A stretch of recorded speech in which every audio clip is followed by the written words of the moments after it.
এটাই রান্না আজকে রান্না করবো কালীবাস মাছের পাতলা ঝোল। এখানে মশলাগুলো নিয়েছি, হলুদ মরিচ জিরা পেস্ট করছি, টমাটো আর মাছগুলো হলুদ মরিচ দিয়ে কেটে দিয়েছি।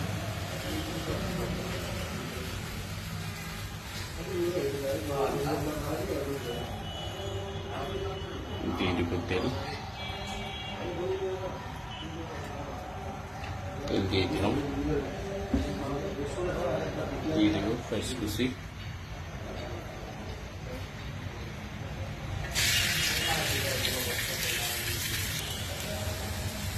আচ্ছা গুঁড়া দিয়ে দিলাম, হলুদ গুঁড়া দিয়ে দিলাম, জিরা দিয়ে দিলাম, লবণ দিয়ে দিলাম পরিমাণ মতো,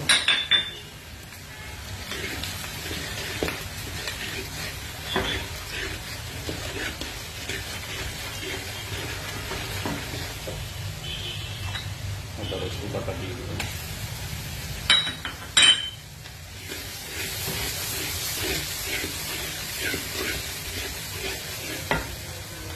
মশলা কষানো হয়ে গেছে। এখন মাছগুলো দিয়ে দিব, নদীর কালীবাস মাছ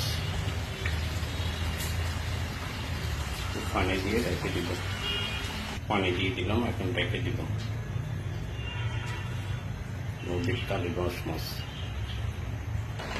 কালীবাসের পাতলা ঝোল রান্নার ভিডিওটা আপনারা দেখে নেবেন। রান্না শেষ, ভিডিওটা ভালো লাগলে লাইক শেয়ার ফলো করে দিবেন ইনশাআল্লাহ। তার পাশে থাকবেন। কালীবাসের নদীর কালীবাসের পাতলা ঝোল রান্নার ভিডিও